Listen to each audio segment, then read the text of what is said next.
Et j'aimerais vous partager en fait le résultat d'un témoignage d'un frère que j'ai connu en France. Le message, c'est « Quel est ton regard ?» Et en fait, cet ami, c'est un médecin psychiatre qui a passé même 10 ans en Israël pour donc faire son travail là-bas. Et il a témoigné qu'un jour, il était parti pour un petit week-end dans les Cévennes pour se reposer un petit peu et en même temps profiter d'une petite, d'une église où il y avait oh là là, comment est-ce qu'on peut dire ça, je sais plus. Enfin bon, c'est pas grave. Une conférence, voilà, une petite conférence. Oh là là, c'est grave. Il faut que je travaille mes ménages un petit peu davantage. Hein? Manger du poisson. Pourtant, toutes les semaines, j'en mange, il n'y a pas de souci. Mais enfin bon, peut-être pas le bon. Enfin, voilà. Et donc, à un moment donné, en fait, il va vivre plusieurs déceptions durant tout ce week-end. Et arrivé à la conférence, dans une église réformée, mais avec pas mal de retard, et quasi même à la fin de la conférence, peut-être tant mieux pour lui, parce qu'il a entendu l'orateur, qui était en fait un rabbin avec une théologie très libérale des Juifs, dire donc dans son sermon, avec aucun scrupule, que la création, c'est un mythe, tout simplement. Et alors, bon, vous voyez bien qu'il n'y a pas que chez les chrétiens qu'il y a parfois des faux enseignements qui peuvent subvenir. Et donc, il disait que c'était des légendes, des histoires pour faire comprendre, évidemment, des vérités spirituelles. Et il est choqué vraiment par cette attitude de cet homme qu'il pensait être quand même beaucoup plus proche du Seigneur. Et à sa grande surprise, personne dans l'assemblée ne s'en offusque de ce qu'il a dit. Alors bon, il part un petit peu découragé, et le lendemain, du fait qu'il était dans la région là, des Cévennes, il se dit je vais aller voir un couple d'amis qui se trouvent là, et ils vont leur rendre visite. Et là, ils apprennent que ce couple est en instance de divorce. Encore une fois, voilà, il est tout triste et se demande mais qu'est-ce qui se passe? Et donc, il se dit, pendant la nuit, Dieu lui parle et lui dit, mais quel est ton regard? Quel est ton regard sur ces choses? Alors oui, c'est vrai qu'il nous faut passer par des épreuves, que tout n'est pas toujours facile, que nous avons des incompréhensions dans nos vies, des disputes, des rejets, etc. Mais pour en arriver souvent à une meilleure compréhension des choses que l'on vit et de notre environnement, de notre cadre de vie et même aussi de toutes nos questions, celles qui nous sont enseignées jusqu'à la réflexion, est-ce vraiment la volonté de Dieu? Et faire alors comme les chrétiens de Bérée qui vérifiaient dans les Écritures si ce que leur annonçait était vrai et vraiment basé donc sur la parole de Dieu. Il y a tellement de faux enseignements dans nos églises que nous devons être sur nos gardes et toujours être proches de la parole. Plusieurs histoires dans l'Ancien et dans le Nouveau Testament nous aident à comprendre et à réfléchir. Alors, quel est vraiment notre regard? Et quel est aussi le regard de Dieu sur les événements que l'on peut poser? Et là, eh bien, j'ai trouvé plusieurs textes dans la Bible qui nous montrent justement ce regard de Dieu qui est bien différent du nôtre. Le premier, c'est l'histoire de Balaam, bien connue. Les enfants aiment beaucoup cette histoire d'ailleurs. C'est en Nombre 22, les versets 20 à 32. Dieu vint trouver Balaam pendant la nuit et lui dit, « Puisque ces hommes sont venus pour t'appeler, lève-toi, accompagne-les, mais tu feras ce que je te dirai. » Balaam se leva le lendemain matin, sella son ânesse et partit avec les chefs moabites. La colère de Dieu s'enflamma parce qu'il était parti. Alors l'ange de l'Éternel se plaça sur le chemin pour lui résister. Balaam était monté sur son ânesse et ses 2 serviteurs étaient avec lui. L'ânesse vit l'ange de l'Éternel qui se tenait sur le chemin, son épée dégainée à la main. Elle s'écarta du chemin et partit dans les champs. Balaam frappa l'ânesse pour la ramener dans le chemin. L'ange de l'Éternel se posta sur un sentier entre les vignes bordées d'un mur de chaque côté. L'ânesse vit l'ange de l'Éternel. Elle se serra contre le mur et pressa ainsi le pied de Balaam contre le mur. Balaam la frappa de nouveau. L'ange de l'Éternel passa plus loin et se posta à un endroit où il n'y avait aucun espace pour s'écarter à droite ou à gauche. L'ânesse vit l'ange de l'Éternel et elle s'affaissa sous Balaam. La colère de Balaam s'enflamma et il frappa l'ânesse avec un bâton. L'Éternel fit parler l'ânesse et elle dit à Balaam, « Que t'ai-je fait pour que tu m'aies frappé déjà 3 fois ?» Balaam répondit à l'ânesse, « C'est parce que tu t'es moqué de moi. Si j'avais une épée dans la main, je te tuerais sur le champ. » L'ânesse dit à Balaam, « Ne suis-je pas ton ânesse que tu as montée depuis toujours jusqu'à aujourd'hui? Ai-je l'habitude d'agir ainsi envers toi? » Non, répondit-il. L'Éternel ouvrit les yeux de Balaam, et Balaam vit l'ange de l'Éternel qui se tenait sur le chemin, son épée dégainée à la main. Il s'inclina alors et se prosterna, le visage contre terre. L'ange de l'Éternel lui dit, « Pourquoi as-tu frappé ton ânesse déjà 3 fois? Je suis sorti pour te résister, car tu empruntes une voie dangereuse à mes yeux. »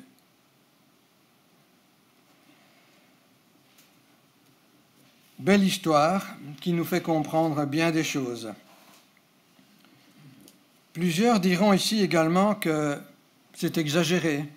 Encore une fois, c'est des histoires pour faire comprendre des choses. Mais ce n'est pas qu'une histoire. C'est vrai que ça nous fait comprendre des choses. Mais malheureusement, non. Cette histoire, vécue par Balaam, est bien là pour montrer à Balaam qu'il est sur un mauvais chemin. Lui qui, normalement, doit être au service du Seigneur, puisqu'il est prophète, il se laisse corrompre et est déjà prêt à traiter avec l'ennemi moabite. Mais étant dans le compromis, le mensonge, il est aveuglé et il ne se rend pas compte, en fait, que l'ange de l'Éternel lui barre la route. Son regard est faussé et il se jette dans la gueule du lion. Il n'est plus ce prophète intègre et soumis à son Dieu. Il faut qu'une ânesse lui parle pour qu'il ouvre enfin les yeux. Et la parole nous dit que c'est même Dieu qui va ouvrir les yeux de Balaam pour qu'il voie l'ange. Alors, quel est ton regard? Un peu plus loin, toujours avec Balaam, en Nombre 23, les versets 20 à 24. « Voici, j'ai reçu l'ordre de bénir. Il a béni, je ne révoquerai pas sa décision. Il n'aperçoit pas le mal en Jacob, il ne voit pas d'injustice en Israël. L'Éternel, son Dieu, est avec lui. Chez lui retentit l'acclamation réservée au roi. Dieu les a fait sortir d'Égypte, ils possèdent la force du buffle. La magie ne peut rien contre Jacob, ni la divination contre Israël. Au moment fixé, on dit à Jacob et à Israël ce que Dieu a fait. C'est un peuple qui se lève comme une lionne et qui se dresse comme un lion. Il ne se couche pas tant qu'il n'a pas dévoré sa proie et bu le sang de ses victimes. Alors là, Balak le roi de Moab veut toujours, évidemment, que Balaam maudisse Israël pour pouvoir gagner la bataille. Mais Dieu met ses paroles dans la bouche de Balaam, qui ne peut que bénir Israël. Il ne peut pas faire autre chose. Et au travers de ce qu'il dit, on voit en fait au verset 21 comment Dieu voit réellement Israël, son peuple. Ce n'est pas de cette manière-là que nous voyons vraiment le peuple d'Israël, nous, aujourd'hui. Il dit, « Il n'aperçoit point l'iniquité en Jacob, il ne voit point d'injustice en Israël, l'Éternel Dieu est avec lui. »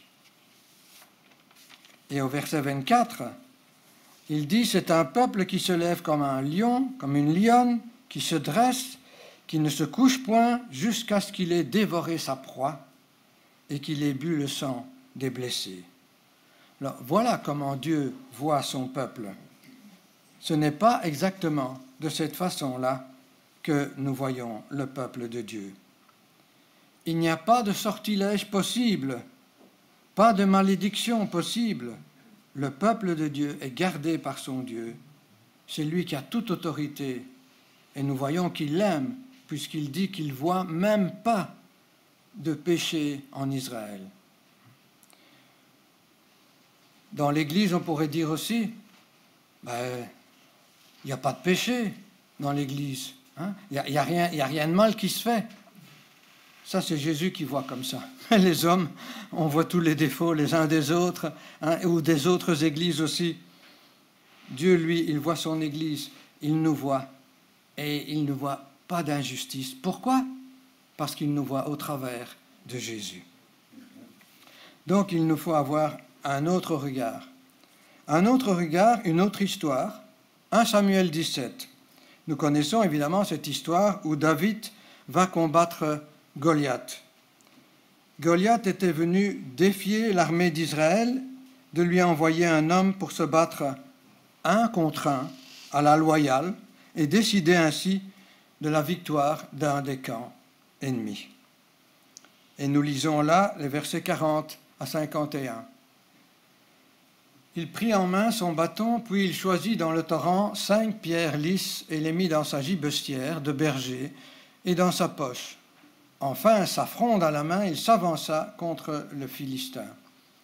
Le Philistin s'approcha peu à peu de David, et l'homme qui portait son bouclier marchait devant lui.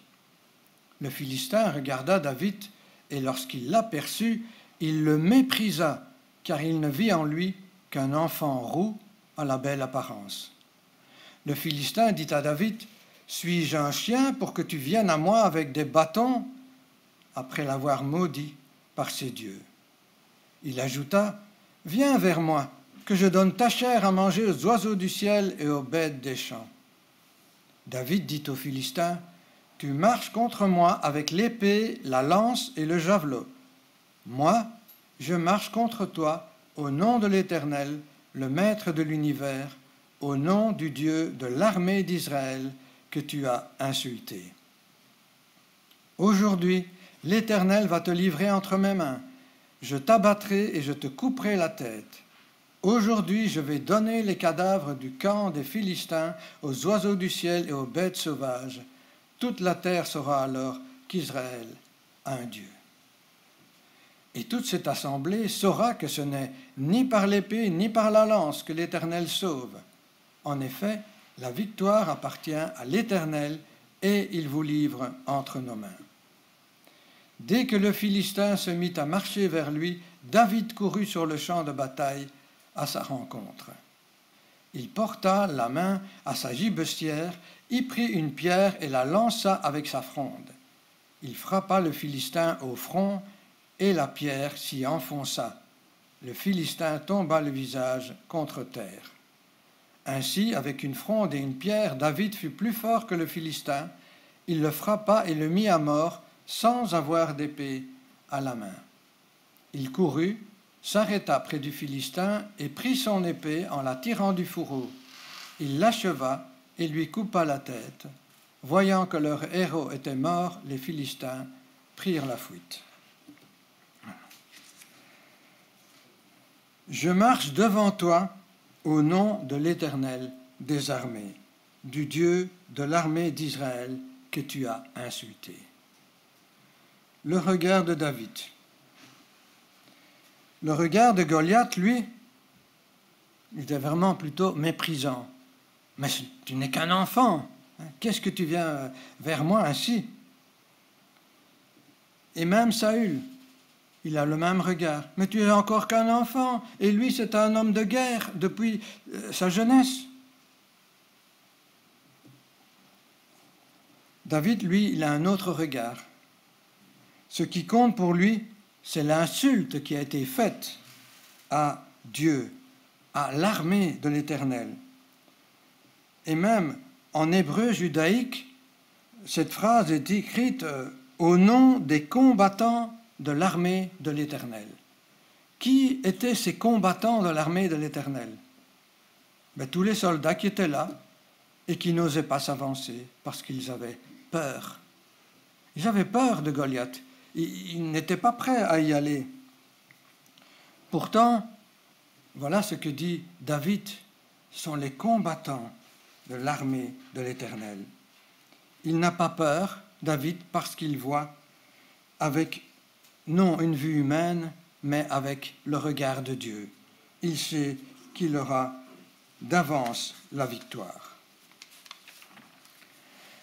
David vient en héros porter l'honneur du Dieu qui a été insulté. De quelle manière voyons-nous aujourd'hui les combats que nous devons mener? Comment percevons-nous nos épreuves et les défis à relever? Avec la peur au ventre et n'osons pas nous engager, ou au contraire avons-nous le désir de relever le nom de Dieu, de l'honorer en ayant foi, en comptant sur son secours? Un autre regard encore, tout différent, c'est en Luc 2, le verset 25 à 35, c'est l'histoire de Siméon. Or, il y avait à Jérusalem un homme appelé Siméon. Cet homme était juste et pieux. Il attendait la consolation d'Israël et l'Esprit Saint était sur lui. Le Saint-Esprit lui avait révélé qu'il ne mourrait pas avant d'avoir vu le Messie du Seigneur. Il vint au temple poussé par l'Esprit, et quand les parents amenèrent le petit enfant Jésus pour accomplir à son sujet ce que prescrivait la loi, il le prit dans ses bras, bénit Dieu et dit : « Maintenant, Seigneur, tu laisses ton serviteur s'en aller en paix, conformément à ta promesse. Car mes yeux ont vu ton salut, salut que tu as préparé devant tous les peuples, lumière pour éclairer les nations et gloire d'Israël, ton peuple. » Joseph et la mère de Jésus étaient émerveillés de ce qu'on disait de lui. Siméon les bénit et dit à Marie, sa mère : « Cet enfant est destiné à amener la chute et le relèvement de beaucoup en Israël et à devenir un signe qui provoquera la contradiction. Toi-même, une épée te transpercera l'âme, ainsi les pensées de beaucoup de cœurs seront révélées. » Joseph et Marie sont de bons juifs pratiquants et ils viennent au temple le 8e jour pour accomplir la loi du Seigneur, faire circoncire Jésus, lui donner un nom et offrir les sacrifices qui sont prévus dans la loi. Il n'est rien précisé d'un éventuel sacrificateur qui aurait vu en Jésus quelque chose de plus qu'un simple enfant, qu'un simple bébé. Mais Siméon, lui, voit en cet enfant le salut de Dieu, lumière pour éclairer les nations et la gloire d'Israël. Même Joseph et Marie sont surpris par ces paroles. Je dois apprendre à porter un autre regard que le regard humain. Nous connaissons aussi l'histoire de Néhémie. Il était exilé avec le peuple d'Israël à Suse, la capitale de la Perse, et ayant reçu de mauvaises nouvelles de Jérusalem, il affiche clairement sa tristesse devant le roi Artaxerxès, alors que c'était absolument défendu de venir devant le roi avec un visage comme vous avez aujourd'hui. C'est triste, non, c'est pas vrai. Non, vous êtes dans la joie, là, quand même, aujourd'hui. Oui, c'est sûr. Mais sa tristesse, en fait, il l'a changée en prière. Et durant plusieurs jours, nous dit même la parole, il a prié avant de se présenter devant le roi Artaxerxès. Et là, nous allons lire Néhémie 1, les versets 4 à 11. À cette nouvelle, je me suis assis, j'ai pleuré, et j'ai porté le deuil durant des jours, jeûnant et priant devant le Dieu du ciel. J'ai dit, Éternel Dieu du ciel, Dieu grand et redoutable, toi qui conserves ton alliance et ta bonté à ceux qui t'aiment et qui respectent tes commandements, je t'en prie, prête-moi une oreille attentive et que tes yeux soient ouverts. Écoute la prière que moi, ton serviteur, je t'adresse en ce moment.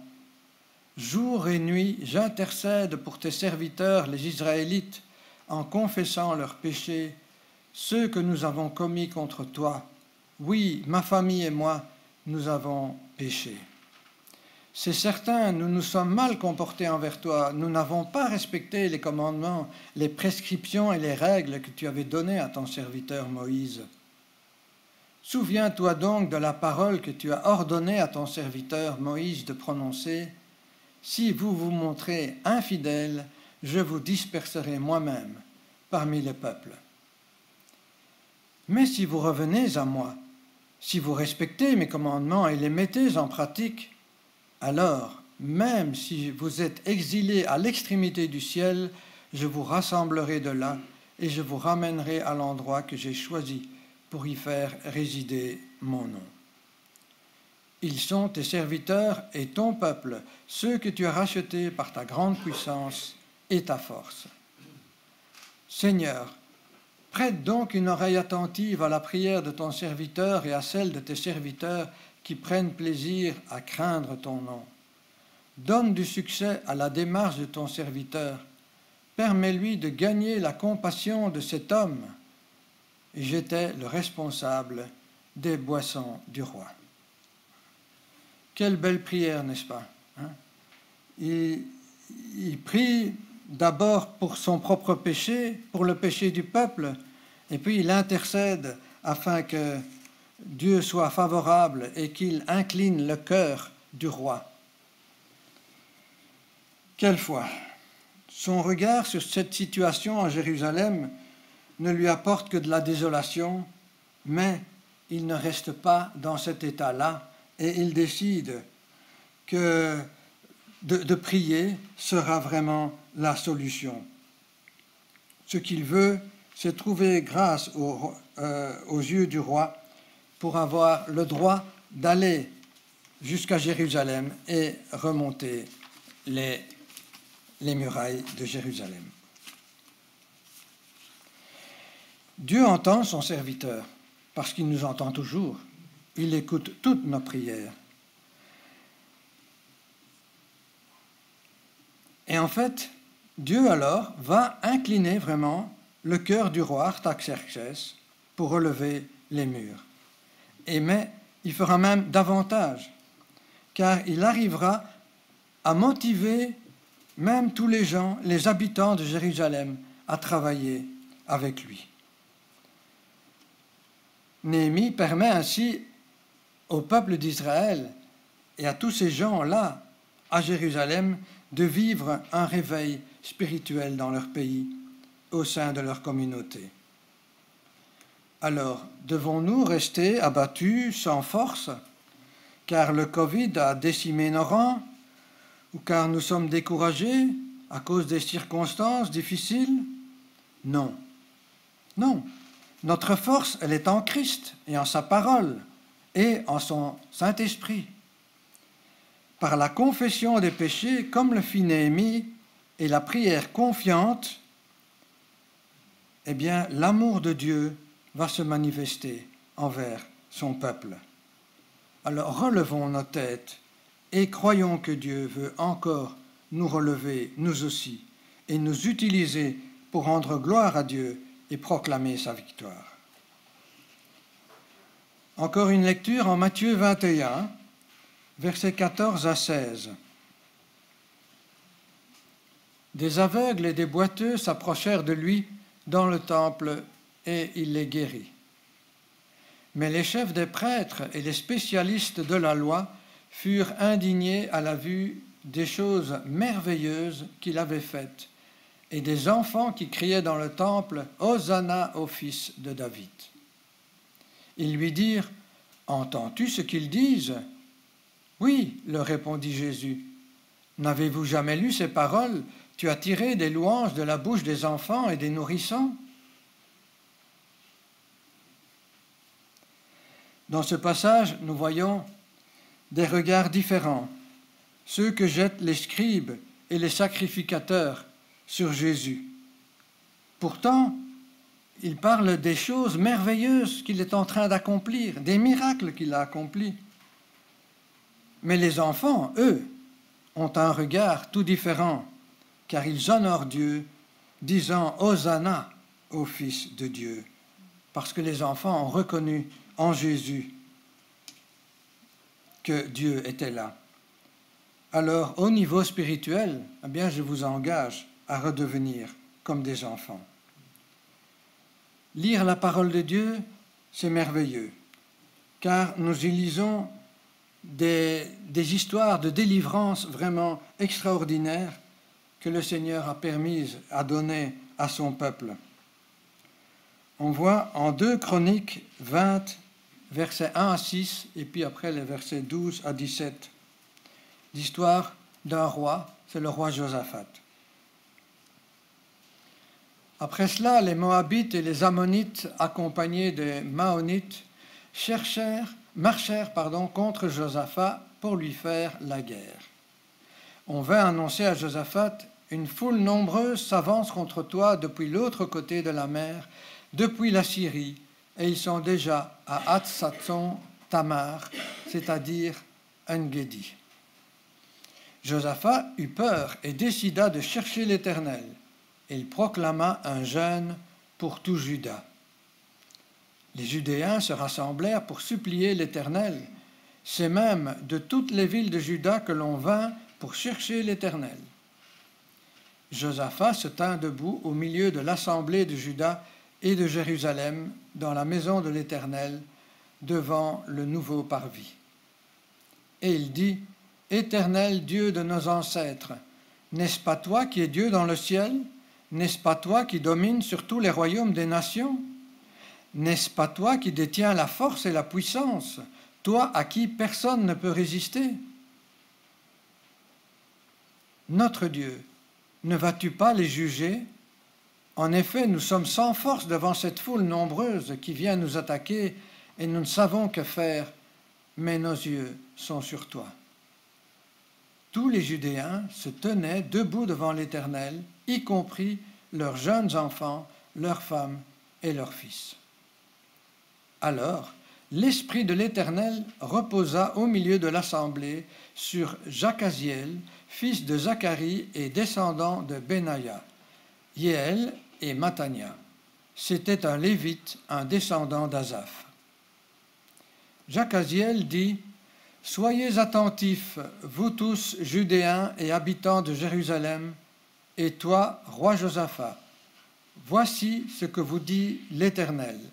N'ayez pas peur et ne vous laissez pas effrayer devant cette foule nombreuse, car ce ne sera pas vous qui combattrez, ce sera Dieu.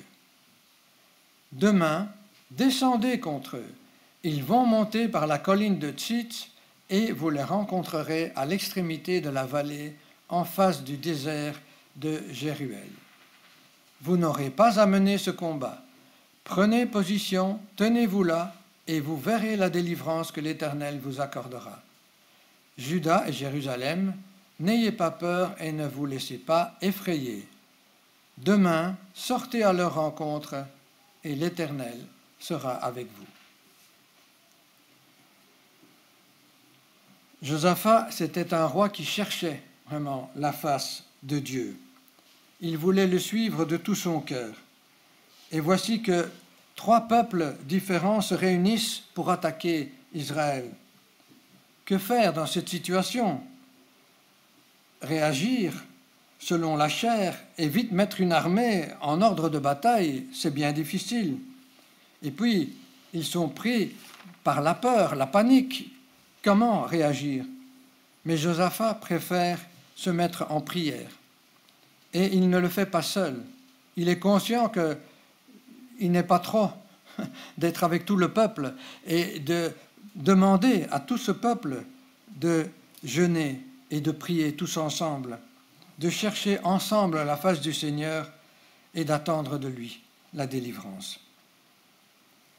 Alors quand vous priez, appuyez votre foi sur une promesse du Seigneur, comme le fit Josaphat. Nous ne savons pas que faire, nous ne savons pas gérer la situation, comment sortir de cette lutte. Mais nos yeux sont sur toi, disait Josaphat. Et alors Dieu permet à quelqu'un du peuple de se lever, c'était Jacaziel, qui parle, et Dieu parle par sa bouche. Ne vous inquiétez pas, ne craignez pas, ce n'est pas vous qui combattrez, c'est moi.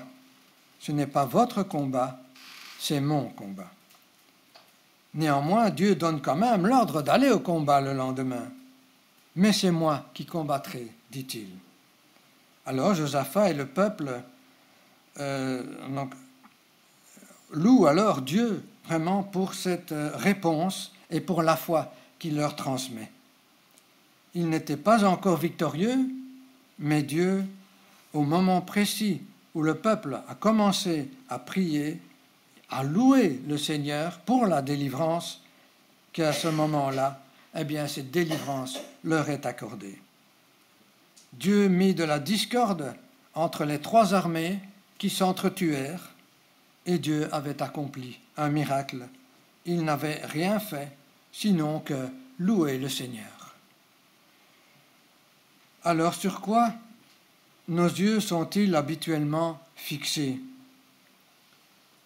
N'ayons pas les yeux fixés sur nos défaites, sur ce qui nous lie, sur ce qui nous empêche d'aller plus loin ou d'avancer par la foi, car ce serait rendre témoignage au diable. Il est préférable de rendre témoignage à notre Sauveur et d'avoir le regard fixé sur lui.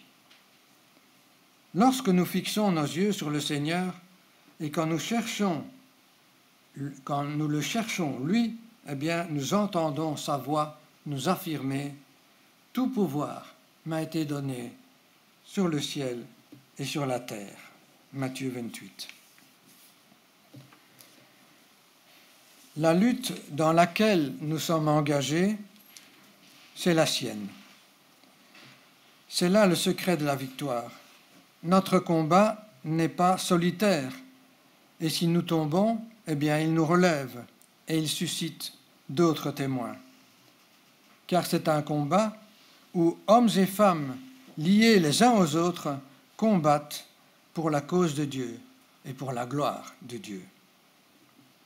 Alors, avant de conclure, j'aimerais rappeler que l'Église, ici, s'est engagée dans une action d'évangélisation Espoir 2023, dans laquelle déjà maintenant 20 églises sur Bruxelles et la Wallonie se sont engagées. Pour relever ce défi, Dieu a besoin de nous. Il a besoin d'intercesseurs, de frères et de sœurs qui vont se mettre à genoux pour prier, pour louer Dieu, pour son intervention. Vous allez me répondre, oui, mais c'est encore loin, ce n'est qu'en octobre 2023. Mais ce n'est pas en septembre qu'il faudra se préparer, c'est aujourd'hui. Nous devons dès à présent nous mettre à genoux, chercher la face de Dieu, proposer aussi notre personne pour des actions concrètes et être prêt aussi à aller se former un samedi au mois de mai. Alors voilà, l'appel est lancé. Qui est prêt à s'engager? Qu'il le manifeste aux anciens de l'Église. Et dans les prochaines semaines, eh bien, commençons déjà à faire des distributions de traités, commençons à aller vers nos amis ou nos voisins ou les gens de notre travail pour les inviter. Soyons fervents dans la prière pour chacun, pour les membres de nos familles qui ne sont pas au Seigneur. Ce n'est qu'à cette condition que Dieu peut agir et sauver. Alors pour conclure, n'oublions pas tous ces exemples tirés de la Bible. Le regard que nous portons sur les choses, sur les circonstances, sur notre monde, sur nos enfants, c'est le regard de la foi ou est-ce que c'est un regard de découragement? Avec toutes nos imperfections, nous ne nous faisons pas d'illusions sur nous-mêmes, c'est certain, mais heureusement que le regard de Dieu sur nous est bien différent. Lui, il sait de quoi nous sommes capables. Il nous accompagne et il nous assure de sa victoire. Victoire qui sera effective si nous nous engageons à regarder au Seigneur. David a dit à Goliath, « Je marche contre toi au nom de l'Éternel des armées. » Le Seigneur nous rappelle, « N'ayez pas peur, c'est mon combat. » Fixons nos regards sur Christ et sur sa victoire. Je vais encore vous lire juste une toute petite histoire, une histoire de Charles Péguy, qui est attribuée à Charles Péguy, où il voit sur le bord de la route un homme qui casse des cailloux à grands coups de maillet. Les gestes de l'homme sont empreints de rage et sa mine est sombre. Intrigué, Péguy s'arrête et demande « Que faites-vous, monsieur ?»« Ben, vous voyez bien, lui répond l'homme, je casse des pierres. » Malheureux, pauvre homme, il ajoute d'un ton amer, « J'ai mal au dos, j'ai soif, j'ai faim, mais je n'ai trouvé que ce travail pénible et stupide. » Un peu plus loin, sur le chemin, notre voyageur aperçoit un autre homme qui casse aussi des cailloux, mais son attitude semble un peu différente. Son visage est plus serein et ses gestes plus harmonieux. « Que faites-vous, monsieur ?» questionne une nouvelle fois Péguy. « Je suis casseur de pierres. C'est un travail dur, vous savez, mais il me permet de nourrir ma femme et mes enfants. » Et reprenant son souffle, il esquisse un léger sourire et ajoute « Et puis, allons bon, je suis au grand air. Il y a sans doute des situations bien pires que la mienne. » Plus loin, notre homme rencontre un troisième casseur de pierres et son attitude est totalement différente. Il affiche un franc sourire et il abat sa masse avec enthousiasme sur le tas de pierres. Pareille ardeur est belle à voir. « Que faites-vous » demande Péguy. « Moi, répond l'homme, je bâtis une cathédrale. » C'est une belle fable qui nous apprend à regarder ce que l'on fait d'une manière vraiment différente. Alors je vous engage maintenant à prier ensemble. Seigneur, oui, nous voulons te demander pardon pour tous nos regards qui sont souvent empreints de défaite. Nous voulons, Seigneur, au contraire, te demander de bénir dès à présent notre engagement dans cette campagne Espoir 2023, de nous donner le courage et puis de nous laisser conduire par toi et par ton Saint-Esprit. Nous te prions aussi, Seigneur, de bénir Jonathan et Sophie qui sont aujourd'hui à l'Église de Grâce et aussi pour leurs études à Genève, que tu les accompagnes, Seigneur, et qu'ils soient en bénédiction avec tous ceux qu'ils rencontrent aussi.